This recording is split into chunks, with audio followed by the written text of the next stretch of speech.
Hello mga kabibig! Welcome back sa ating bagong YouTube channel. Ito ang pinakamaingay na YouTuber sa lahat ng YouTube. Ako si Kabibig, maglabak-labak na tayo with evidence na ako. Grabe, binabalik-balikan ng mga tao itong video ni Percy Lapid kung saan binanatan niya si Pangulong Bongbong Marcos. Ngayon, binabalik-balikan ng mga tao at ina-analyze kung bakit nga ba kontra na kontra itong si Percy Lapid. Marami pala itong pasabog tungkol kay Pangulong Bongbong Marcos. Yung ibang tao, nag-iisip-isip na, nagdududa na kung sino ba talaga ang totoong may sala sa pagpatay ni Percy Lapid. Lalo na ngayon, yung main suspect ay nagpakamatay daw di umano. Yung main suspect ba sa pagpatay ni Percy Lapid ay nagpakamatay. Naku po mga kabibig ha, meron akong napanood na video kung saan grabe mga kabibig. Oy, grabe bumanat pala itong si Percy Lapid kay Pangulong Bongbong Marcos. Yung panahon ng election ba, hindi pa yung panahon ng election kung saan ito ito pala yung nangyari mga kabibig. Tingnan muna ha. Nasaan ba yung news na tungkol kay Percy Lapid? Naku, grabe. Mawiwindang ka talaga mga kabibig. Eto na ha. I-share ko sa inyo kung ano ang laman ng video para himahimayin natin, tinan natin, panoorin natin kung ano ang iyong komento tungkol dito. Eto na mga kabibig ha. Manood tayo. Mga 2 minutes and 20 seconds lang ito. Go. Nang walang tigil, di ba? Kung pagsalitaan siya, harapan, magnanakaw kayo. Di ba? Mga kaibigan, ba't hindi siya ang ginawang vice president ni Digong nyo? Pangalawa, naupo, inimpluwensyahan ba yung Supreme Court? Kayang-kaya nilang impluwensyahan? Bakit yung pag-impluwensya nila sa ibang kaso, hindi nila ginamit sa'yo? Di ba? Hindi ka pa nakahalata eh. Lalo ngayon, tumatakbo kang presidente, vice president mo, anak. Kayo ba naniniwala magkaaway yan? Kasi sinasabi magkaaway daw yan. Magkagalit daw. Walang maniniwala dyan. Na matinong tao. Bakit? Meron tayong kasabihan na blood is thicker than water. Mas, matimbang ang dugo. Mga kaibigan.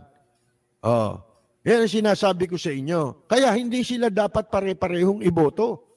Unang-una, masama na. Anong dahilan at kakandidato kang presidente? Ayaw na ninyong tumigil. Ang dami na ninyong nakulimbat sa pinakikinabangan nyo yung kinulimbat ng tatay nyo. Di ba? Hanggang ngayon, hindi nyo isinasauli. Ang batas sa pagnanakaw talaga, mga kaibigan, suli mo yung ninakaw mo. Kung hindi mo maisosoli, halimbawa, bagay ang ninakaw mo, bayaran mo yung katumbas na halaga. Hindi ba? Mga kaibigan. Yan ang batas eh. Ngayon, hindi mo pwedeng ikatwiran. Tatay ko nagnakaw. Nasa iyo eh. Nasa possession mo eh. Yung ninakaw eh. Kahit naman sa ang kaso, kung nasa possession mo, ikaw yung dinidemanda, di ikaw ang pananagutin. Hindi ba? Mga kaibigan. Walang preno kung... Yun mga kabibig. Yun ang mga side bits sa pagmanat ni Percy Lapid kay Pangulong Bongbong Marcos. Kaya yung ibang mga tao ngayon ay nagko-question na kung talagang sino ang nagpapatsugi kay kay Percy Lapid. Grabe naman yung mga kabibig. Grabe yung pasabog ni Percy Lapid.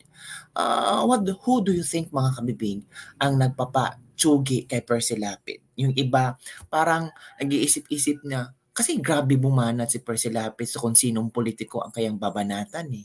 And marami din siyang eksplosibong pinasabog tungkol kay Pangulong Bongbong Marcos. Itong si Pangulong Bongbong, itong si Percy Lapid, talagang bumanat siya yung kasagsagan ng eleksyon na pwedeng masira ang pangalan. Diba? Pero, chinogi mga kabibig. Ay nako mga kabibig, ano sa palagay nyo? Eto pa, mga kabibig ha. Meron din akong nabasa mga kabibig pa. Well, nakita ko lang to at gusto ko lang i-share sa inyo. Ito mga kabibig ko. Ito yung trending na pinag-uusapan. Totoo kaya ito na ang ilang opisyal ng AFP mahal at suportado ang Duterte. Saludo kami at maraming salamat AFP. Kung ganon, kaming maisog DDS Warriors ay nagkakaisa at handang lumalaban para sa inyo ni VP Inday Sara Duterte at FPRRD. Ito kasi ang trending ngayon. Ito ha. Masahin natin mga kabibig ha.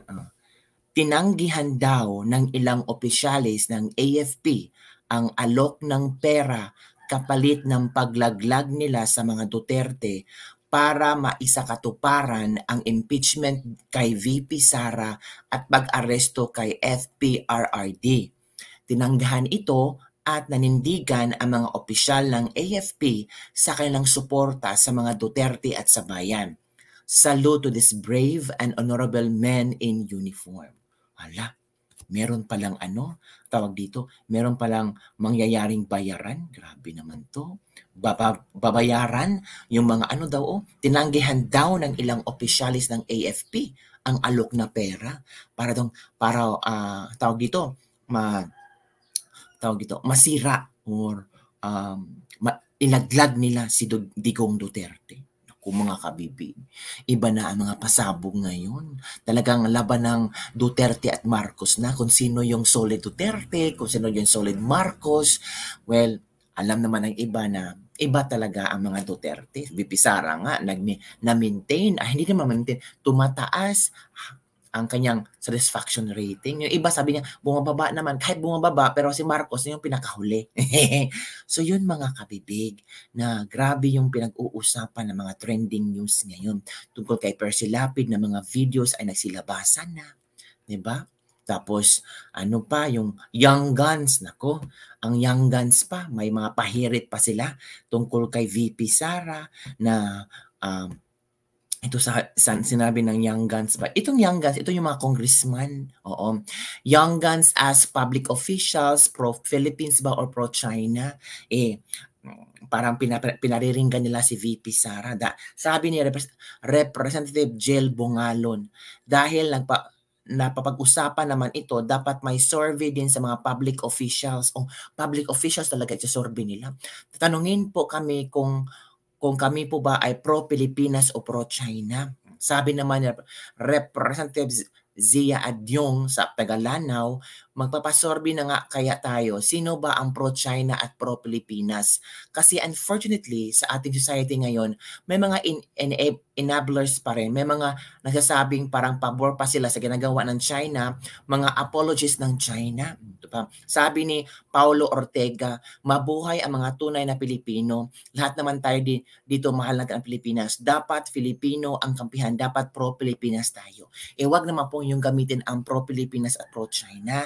Kasi ang China at Pilipinas ay matagal lang magkaibigan. At talaga ang China ay talagang maganda ang pagpasok ng ating ekonomiya. Maraming mga investors ganyan sa China. Kung magkakaroon tayo ng survey ng pro-Pilipinas, pro-China, baka-apektar ito sa ekonomiya, handa ba kayong harapin mga congressman? Puro lang kayo pang politika. Oy, wag ganon. Dapat sana ang isipin natin paano palalaguin ang Pilipinas. At ito pa mga kabibig. Dapat ito masagot ng mga congressman.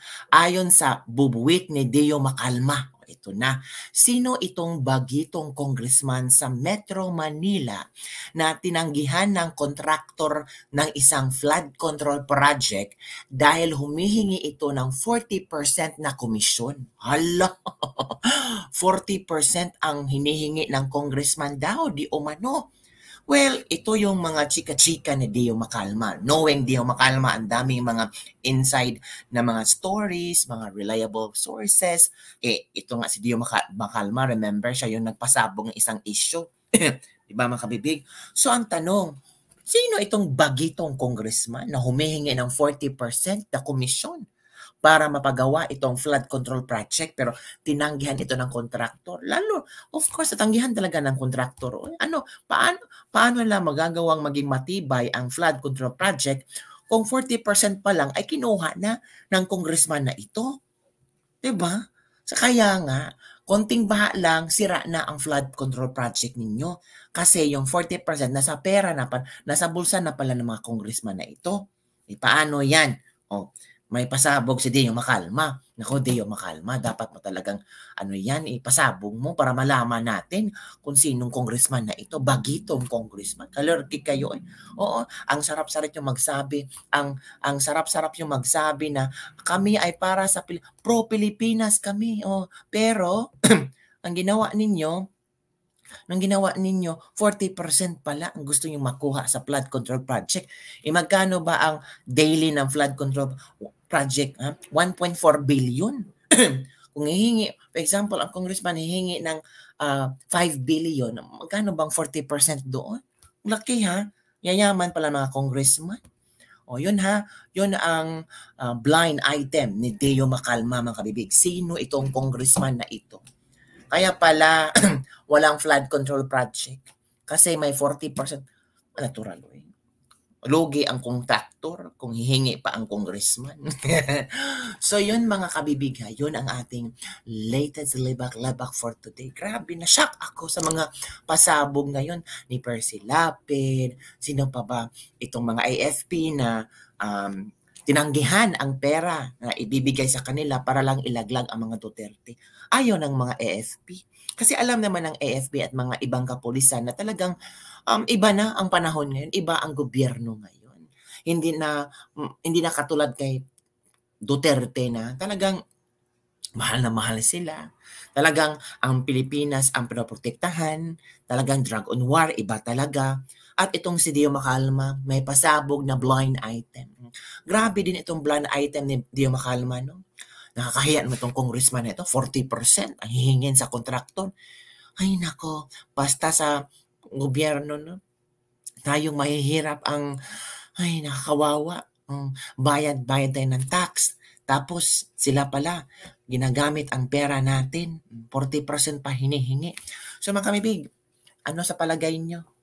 Comment below. Masabog ni Deo Makalma, ni Percy Lapid, at mga AFP.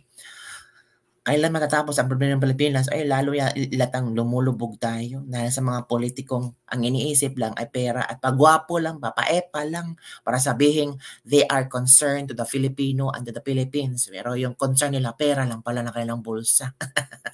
Tama pa yung si BP Sara. Ang sabi ni BP Sara ba? Hindi lang tayo puro pa-drama-drama, pa-champagne-champagne. Isipin natin ang Pilipinas, mga Pilipino. Isipin natin ang oath of office natin. Yun mga kabibig. Don't forget to like, subscribe, and share this video. Bye everyone. See you next time.